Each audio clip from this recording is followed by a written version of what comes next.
Latest news updates కోసం ఇప్పుడే download చేసుకోండి మీడియా ఎఫెక్ట్స్ యాప్.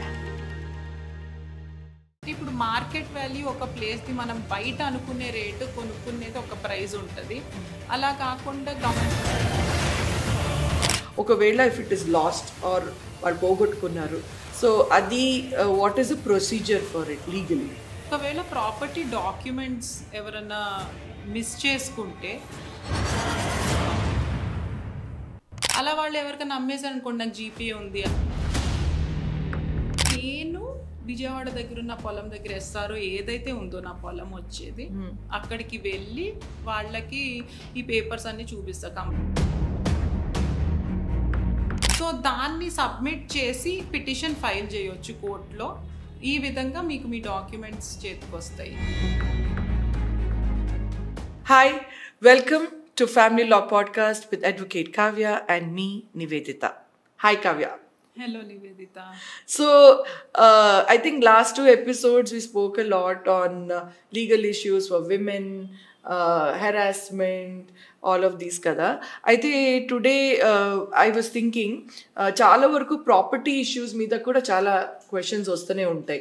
మనకు కూడా కొన్ని కామెంట్స్లో వచ్చింది కాబట్టి today we will talk about property related legal queries. So welcome to the episode. మనకు ఒక కామెంట్లో ఒక క్వశ్చన్ వచ్చింది దట్ ఒకవేళ ఏదైనా లీగల్ పేపర్ విల్ ఉండొచ్చు or property related legal document, ఒకవేళ if it is lost or వాళ్ళు పోగొట్టుకున్నారు, సో అది what is the procedure for it legally? Okay, ఒకవేళ ప్రాపర్టీ డాక్యుమెంట్స్ ఎవరైనా మిస్ చేసుకుంటే, అంటే ఫస్ట్లీ వీ షుడ్ నో ఎలా మిస్ అయింది అని కూడా, బికాజ్ ఎక్కడ ఏ జ్యూరిస్డిక్షన్ ఏ పోలీస్ స్టేషన్ దగ్గరికి వస్తుంది అనేది ఇట్స్ వెరీ క్రూషియల్. అంటే ట్రావెలింగ్ లోనా ఎలా, దాన్ని బట్టి అంటే ప్రూఫ్ కింద అంటే వీ షుడ్ నో కదా ఏ పోలీస్ స్టేషన్కి వెళ్ళి రిపోర్ట్ చేయాలి అని. So we should lodge FIR with regards to that ఈ ప్రాపర్టీ పేపర్స్ నావి మిస్ అయినాయి. So first point is FIR. Yes, ఇక్కడైతే usually the regular procedure is మీ సేవాకి వెళ్ళాలి. మీ సేవాకి వెళ్ళి they will be a form. Okay, ఇలా డాక్యుమెంట్స్ మిస్ అయినాయి అన్న, చెక్స్ మిస్ అయినాయి అన్న వాళ్ళు ఇస్తారు ఆ ఫామ్. అది ఫిల్ చేయాలి. This is applicable even to Aadhaar, PAN card, అలాంటి వాటికి కూడా, which are essential documents. So వాటి గురించి అక్కడ ఫామ్ ఫిల్ చేసి ఇస్తే మీ సేవలో వాళ్ళు దే విల్ రిజిస్టర్ ఇట్. ఆ కంప్లైంట్ని వాళ్ళు రిజిస్టర్ చేస్తారు అక్కడ, which will be forwarded to the police station. మనం కూడా ఆ కాపీని పోలీస్ స్టేషన్లో ఇవ్వచ్చు అనమాట. మన దగ్గర ఆ డాక్యుమెంట్ జిరాక్స్ కాపీ ఉందనుకోండి, ఆ జిరాక్స్ కాపీ కూడా అటాచ్ చేసి ఇది పోయింది, because schedule of the property plays a major role. అది కూడా పెట్టి డాక్యుమెంట్ నంబర్ ఏవైతే క్రూషియల్ డీటెయిల్స్ ఉన్నాయో అవి ఇచ్చి పోలీస్ స్టేషన్లో ఎఫ్ఐఆర్ అయ్యేటట్టు చూడాలి. దీనికి ముందర ఏంటంటే ఒక పబ్లిక్ నోటీస్, అంటే ఒక చిన్న కాలం అడ్వర్టైజ్మెంట్స్ చూస్తుంటాం కదా మనము పేపర్లో, usually this is the last property అని చెప్పి. దీన్ని బట్టి అది మిస్యూజ్ అవ్వకుండా హెల్ప్ చేస్తుంది. సంబడి ఇప్పుడు ఏంటంటే మిస్యూజ్ గా కొంతమంది ఏం చేస్తారంటే, నా దగ్గర మార్ట్గేజ్ పెట్టారు, లేకపోతే నా దగ్గర ఎలా ఉంటాయి వాళ్ళ ఒరిజినల్ డీడ్ ఎలా ఉంటుంది, వాళ్ళు వచ్చి ఇచ్చారు అని చెప్పి ఏంటంటే దే కెన్ ఫౌల్ ప్లే చేయొచ్చు. Unnecessarily you're getting in to a legal hassle. అలా వాళ్ళు ఎవరికైనా అమ్మేశారు అనుకోండి, నాకు జీపే ఉంది అది ఇదని, of course there is a lot of manipulation, but original document కి it's very crucial. True. Ya, so వెంటనే ఈ ఎఫ్ఐఆర్ చేయాల్సి వస్తుంది. ఇలా పేపర్లో వస్తుంది అనమాట మాది ఓకే అని చెప్పి. ఇది ఇంకోటి ఏంటంటే, దీనివల్ల ఎవరైనా చూసారనుకోండి మీ మిస్ప్లేస్ అయిన document, they can come to that police station and give contact you. Okay, వీటన్నిటికీ ఛాన్స్ ఉంటుంది అనమాట. సో ఎఫ్ఐఆర్ అయ్యాక దాంట్లో ఇలా లాస్ట్ డాక్యుమెంట్ వచ్చింది అది ఇది అని చెప్పి మనకి పోలీసులు ఇస్తారు. ఓకే ఓకే, ఒక 15-20 డేస్లో మనకి ఆ రిపోర్ట్ అనేది వస్తుంది, which you have to submit. ఆ డాక్యుమెంట్ ఇక్కడ అవ్వకపోవచ్చు. ఆ సేల్ డీడ్ ఉందనుకోండి, నాకు ఎక్కడో పొలం ఉంది విజయవాడ దగ్గర, ఆ document I lost it travelling లో. సో ఐ స్టేట్ మాదాపూర్, నేను మాదాపూర్లో ట్రావెలింగ్ లో లూజ్ అయ్యాను, లేకపోతే ఇన్ ద మెట్రో, సో నేను అక్కడ కంప్లైంట్ ఇస్తాను. సో అది దొరకలేదు వాళ్ళకి, అదే రిపోర్ట్ ఇస్తారు, దొరకలేదు, ఈవిడ పేరు కావ్య, ఇలా షీ లాస్ట్ ఇట్, ఆవిడకే బిలాంగ్ అవుతుందని. అప్పుడు నేను విజయవాడ దగ్గర ఉన్న పొలం దగ్గర ఎస్ఆర్ఓ ఏదైతే ఉందో నా పొలం వచ్చేది, అక్కడికి వెళ్ళి వాళ్ళకి ఈ పేపర్స్ అన్ని చూపిస్తారు, కంప్లైంట్ పబ్లిక్ నోటీస్, తర్వాత పోలీసులు ఇచ్చింది రిపోర్ట్ అన్ని. దాన్ని బట్టి వాళ్ళు ఇంకో కాపీ ఇస్తారు. They cannot obviously give the original copy, but they will give certified copy which is equal to the original. That is the best which can be done, so that ఇంకా మీ document మీ చేతికి వచ్చినట్టే అది. So this is interesting. But నా second question ఏంటంటే, ఇది online కూడా మనం complaint వేయొచ్చా? Yeah, online కూడా మనం కంప్లైంట్ ఇవ్వచ్చు. మన దగ్గర అన్ని డీటెయిల్స్ ఉంటే, మన పేరు, ఆ డాక్యుమెంట్ డీటెయిల్స్ ఏదైతే మిస్ అయిందో సేల్ డీడ్, వాటి గురించి డీటెయిల్స్ తెలిస్తే ఆన్లైన్ నుంచి కూడా సబ్మిషన్ తీసుకుంటాం. ఓకే, ఐ థింక్ అది is a very useful information because చాలా మంది might prefer doing online. Yeah, ఎందుకంటే పానిక్ కూడా అవుతారు. సో ఇమీడియట్ గా ఆన్లైన్ చేస్తే wherever they are they can do it. Yeah, ఇంకో క్వైరీ వచ్చింది ఏంటంటే, ఇప్పుడు సిబ్లింగ్స్ ఉంటారు. ఆ సిబ్లింగ్స్ లో ఒకరు మేబీ వాళ్ళు వేరే ఊర్లో ఉండొచ్చు, ఆర్ మేబీ వేరే కంట్రీలో ఉండొచ్చు, అండ్ మేబీ పేరెంట్స్ ఒక సిబ్లింగ్ దగ్గర, ఒక బ్రదరా ఆర్ వాళ్ళ అంకుల్సా వాళ్ళ దగ్గర కలిసి ఉంటున్నారు, like joint family or whatever. And అక్కడ if one of the sibling or uncle refuses to give the paper, or వాళ్ళు ఇది పోగొట్టాము ఇప్పుడు లేదు, అలాంటివి సిచ్యువేషన్స్ వస్తే ఏంటి? If anybody is refusing to give me property document అయితే, మనము ఇందాక ఫస్ట్ క్వశ్చన్ కి ఆన్సర్ చేసినట్టు లాస్ట్ ప్రాపర్టీకి ఏవైతే ఫాలో అవుతామో, లాడ్జింగ్, ఎఫ్ఐఆర్, అక్కడ ఎస్ఆర్ఓ ఏదైతే ఉందో అక్కడ సబ్మిట్ చేసి సర్టిఫైడ్ కాపీ తీసుకోవడం ఆ డాక్యుమెంట్ ది, these procedure should be followed. Okay, apart from that వాళ్ళు రెఫ్యూజ్ చేస్తున్నారు, they are having it with them, అది మీ యాన్సిస్ట్రల్ ప్రాపర్టీ. అంటే you are not the owner of it, అంటే వాళ్ళు కొన్న ప్రాపర్టీ కాదు, అంటే జనరేషన్స్ నుంచి పాస్ అయిన ప్రాపర్టీ. మీ షేర్ ఇంకా డివైడ్ అవ్వలేదు, పార్టిషన్ అవ్వలేదు, సో వాళ్ళ పేరు మీదే ఉంది. మీ ఒక్క సిబ్లింగ్ డినై చేస్తున్నాడు మీకు ఇవ్వడానికి, పెద్దనాన్న, చిచ్చా, చిన్నాన్న, ఎవరైనా some relative is denying to show you and refusing to give you the property papers అనుకోండి. ఇప్పుడు అది మీ పేరు మీద లేదు కదా, లాస్ట్ డాక్యుమెంట్స్ అని చెప్పి వెళ్ళడానికి. సో ఫస్ట్ అయితే యాజ్ ఇట్ ఈస్ ఫ్యామిలీ ఒక లీగల్ నోటీస్ ఇష్యూ చేయాలి. ఏంటంటే నా షేర్ ఉన్న ప్రాపర్టీ మీ దగ్గర ఉంది, సో మీడియేషన్ కి రండి, what is the issue, why are you refusing. అది వేరే కారణాల వల్ల అయి ఉండొచ్చు కదా, ఫ్యామిలీలో ఏమన్నా గ్రడ్జెస్ అయి ఉండొచ్చు, ఎలా అయినా తీసుకోవచ్చు దాన్ని. సో దాని వాళ్ళకు డ్యూ రెస్పెక్ట్ ఆర్ వాళ్ళకు అందే భాగం రాలేదు అని అలా కూడా they might approach it, right? వాళ్ళకి అందే భాగం రాలేదని, లేకపోతే నేనే పేరెంట్స్ చూసుకుంటున్నా, నాకే రావాలి, నీకెందుకు ఇప్పుడు ప్రాపర్టీ పేపర్స్, నువ్వు ఎలా నువ్వు వదిలేసి ఇంకో దేశం వెళ్ళిపోయావు, లేకపోతే నీ జాబే నీకు ప్రయారిటీ, సంథింగ్ ఎవరి పర్స్పెక్టివ్ నుంచి. అలా కొన్నిసార్లు ఇవ్వనప్పుడు ఒక లీగల్ నోటీస్ ఇష్యూ చేస్తే యూజువల్లీ వాళ్ళు ఏమనుకుంటారంటే, ఓకే ఈ అమ్మాయో అబ్బాయో my brother or sister or not gonna leave me, వాళ్ళకి ప్రాపర్టీ పేపర్స్ కావాలి చూపిద్దాము అని చెప్పి they can go ahead.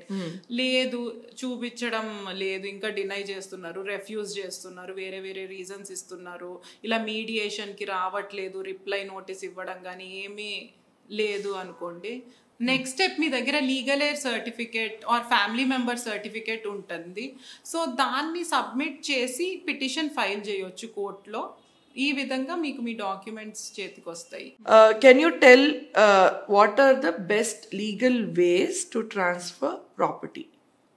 Firstly మనం దీని గురించి మాట్లాడుకుంటే, అది ప్రాపర్టీ యాన్సిస్ట్రల్ ప్రాపర్టీనా లేకపోతే సెల్ఫ్ ఎక్వైర్డా, ఇవన్నీ ఫ్యాక్టర్స్ వస్తాయి. On about that when it comes to transferring, ఇప్పుడు మా ఫాదర్ నుంచి అనుకోండి బై లైనేజ్ నాకు ట్రాన్స్ఫర్ అవుతుంది, that is called mutation. Okay, when I'm a single child, if my father is deceased, మా మదర్ నేను లీగల్ లేయర్స్ అవుతాము. సో అది మ్యూటేషన్ అంటాం. అది జస్ట్ సబ్మిట్ చేయాలి మనము వెళ్ళి అక్కడ ఎస్ఆర్ఓ ఎంఆర్ఓ కన్సర్న్ వాళ్ళకి, వాళ్ళు చూసి okay these people are the legal aids అని చెప్పి ట్రాన్స్ఫర్ చేస్తారు. అది లీగల్ ఎయిడ్ సర్టిఫికేట్ కానీ లేకపోతే ఫ్యామిలీ మెంబర్ సర్టిఫికేట్ కానీ మనం ఇచ్చి చేపించుకోవచ్చు. That is one procedure. ఇది ఎప్పుడు విల్ లేకుండా ఉంటే, ఇప్పుడు when will is in place, మా ఫాదర్ ఏదైతే చెప్పానో I continue the same example. ఒక విల్ రాసి వెళ్ళారు, నాకు 75% ఇస్తున్నారు, మా మదర్ కి కొంత ఇస్తున్నారు.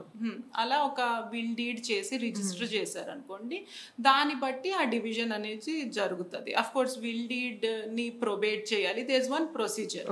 ఈ రెండు రకాలుగా యాన్సెస్ట్రల్ ప్రాపర్టీ లేకపోతే మా ఫాదర్ సెల్ఫ్ ఎక్వైర్డ్ ప్రాపర్టీ నాకు రావడము, లేకపోతే తాతల ఆస్తి, ఈ రెండు విధాలుగా వస్తుంది. ఓకే, కాకుండా ఇంకోటి ఏంటంటే కొనడం. Okay, you acquire it through, ఇప్పుడు వేరే వాళ్ళ దగ్గర నుంచి మనం కొనుక్కుంటాం, సేల్ డీడ్ చేస్తాం కదా, so to that registration. So that is the procedure. Mainly these two are there. Okay, మీరు ఇంకా కొంచెం సేల్ డీడ్ గురించి ఇంకా కొంచెం యాడ్ చేయగలుగుతారా? సేల్ డీడ్ ఇప్పుడు మనం రిజిస్ట్రేషన్ చేయించుకోవాలి సేల్ డీడ్ కి. దానికోసం రిజిస్టర్ ఆఫీస్ దగ్గరికి వెళ్ళి అది చేస్తారు. దానికి మనం స్టాంప్ డ్యూటీ కట్టాల్సి వస్తుంది. మన కంట్రీలో it varies, state to state ఆ పర్సెంటేజ్ వేరీ అవుతుంది. Usually it will be around 7 to 8%. On what we will pay అంటే, ఇప్పుడు మార్కెట్ వాల్యూ ఒక ప్లేస్ ది మనం బయట అనుకునే రేటు కొనుక్కునేది ఒక ప్రైస్ ఉంటుంది. అలా కాకుండా గవర్నమెంట్ కార్డ్ ప్రకారం there will be a different price. దాని మీద మనం స్టాంప్ డ్యూటీ పే చేస్తాం గవర్నమెంట్ కి. ఓకే, అండ్ ఆ సేల్ ట్రాన్స్ఫర్ ఏదైతే ఉందో మనం if we proceed for it, ఆ ట్రాన్స్ఫర్ చేసుకుని then we will go for that. And దీనికి ఏం చేస్తామంటే యూజువల్లీ అగ్రిమెంట్ ఆఫ్ సేల్ అని ఉంటుంది. దాంట్లో ఇప్పుడు నాకు ఒక ల్యాండ్ నచ్చింది, నేను ఒక ప్లాట్ చూస్తున్నాను నివేదిత, నేను అక్కడికి వెళ్ళాను, నాకు ఇది నచ్చింది, I came to know this belongs to somebody. వాళ్ళని కాంటాక్ట్ అవుతాను, కాంటాక్ట్ అయి నేను ఇంత అడ్వాన్స్ ఇస్తాను. Usually advance will be 20% or it can extend to 40% usually, but it can differ. There is no rule for that.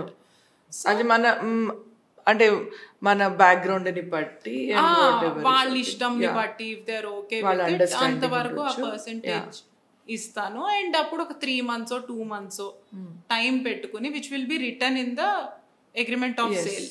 అవును, ఎందుకంటే I cannot extend to, ఇప్పుడు వేరే వాళ్ళ ప్రాపర్టీ కొనేటప్పుడు నాకు 6 months తర్వాత డబ్బులు వస్తే ఎక్స్టెండ్ చేస్తే they might not be comfortable. ఇద్దరికి ఏ టైం పీరియడ్ వర్క్అవుట్ అవుతుందో అది పెట్టుకుంటా. అప్పుడు ఏంటంటే he cannot show that property to others. True, ఎందుకంటే వీ మేడ్ దిస్ అగ్రిమెంట్.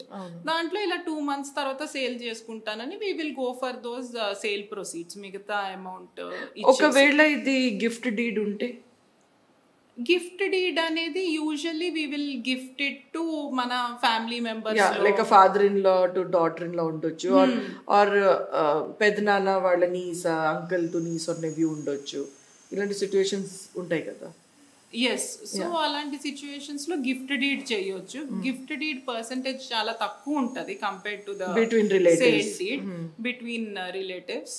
అది గిఫ్ట్ డీడ్ కింద ఇస్తారు. As the name itself shows, gift కింద అనమాట. I want to gift it to somebody. Okay, అంటే this is also valid.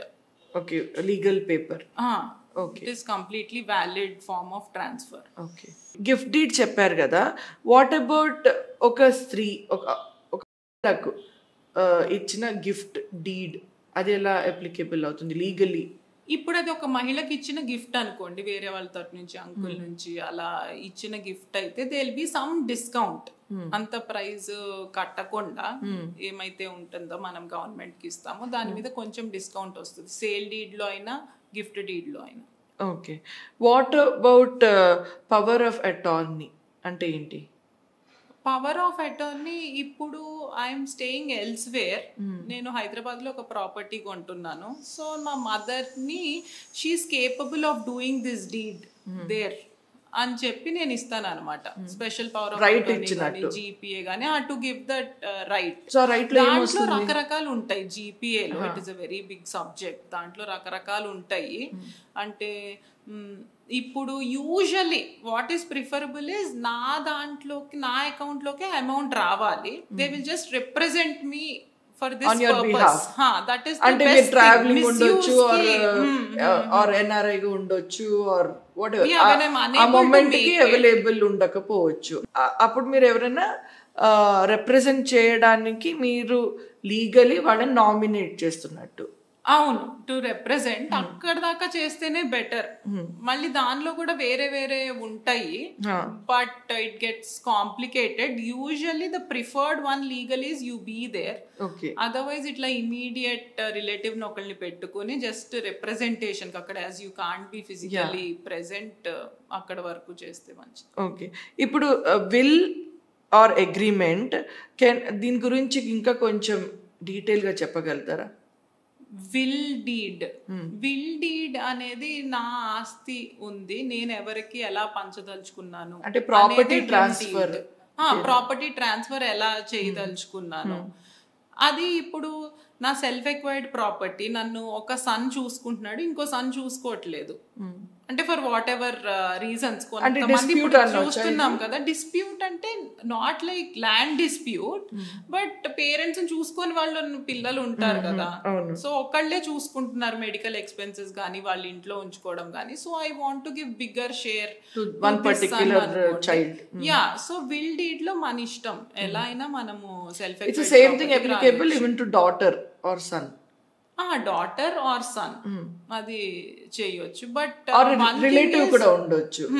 Register చేస్తే will deed మంచిది. Register చేసినా చేయకపోయినా you can challenge it. Okay, yeah, but it is valid. But కొన్నిసార్లు ఏంటంటే ఒకళ్ళు అరే లేదు మా ఫాదర్ నాకు అలా చేయరు అనుకుంటుంటే యూ కెన్ ఛాలెంజ్ ఇట్. ఏమన్నా ఫార్జరీ జరిగిందా, కావాలని ఇంకో సిబ్లింగ్ తీసేసుకోవడానికి అలా చేస్తున్నారా.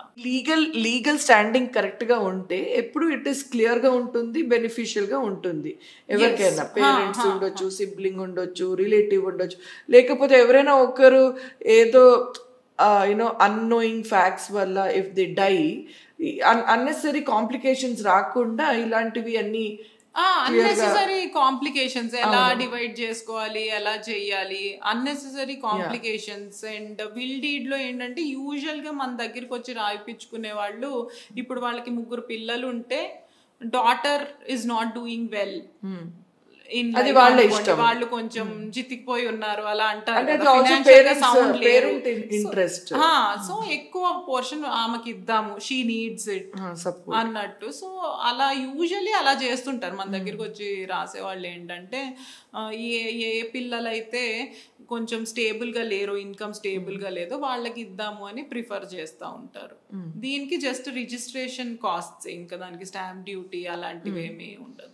సో అలాంటివి people do come to you and get that. Yes, will deeds are వేరే రిలింక్విష్మెంట్ డీడ్ కానీ ఏదున్నా కూడా మళ్ళీ అంబిగ్యూటీ ఉండకూడదు.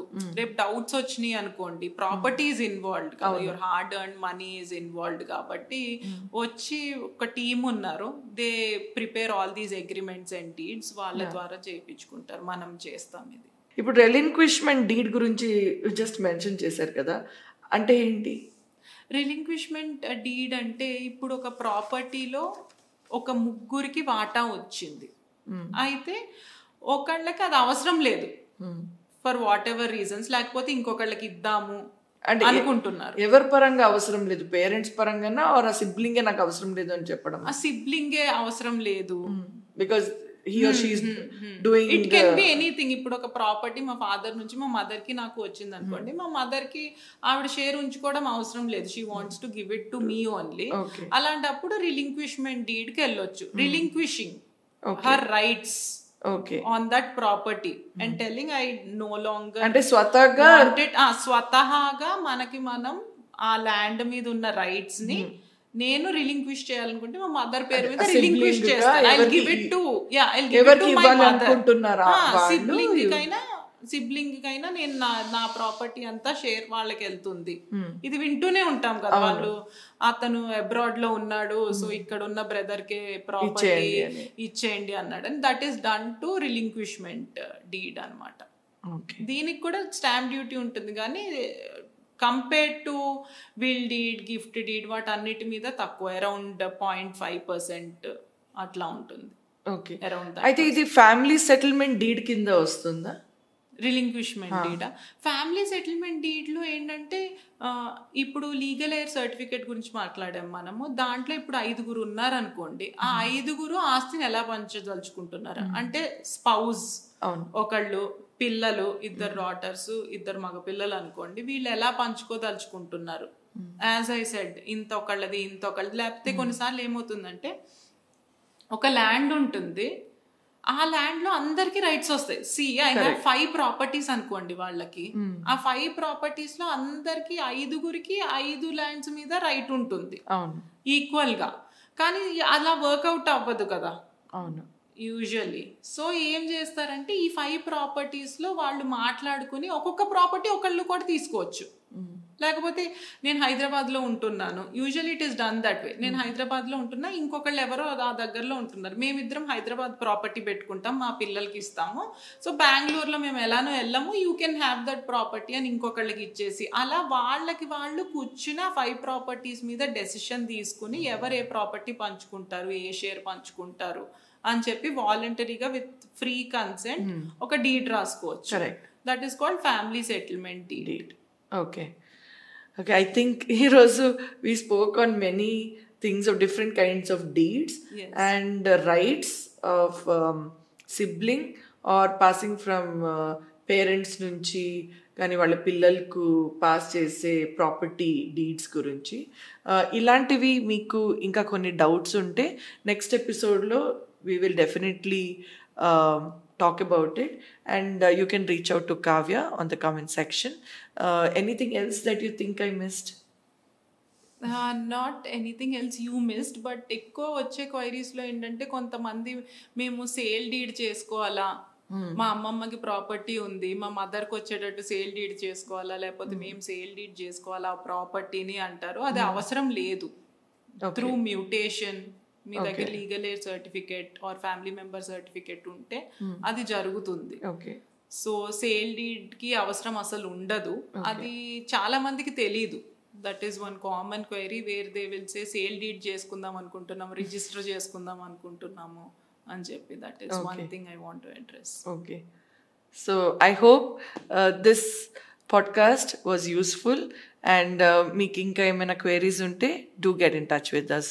Thank you for watching this episode.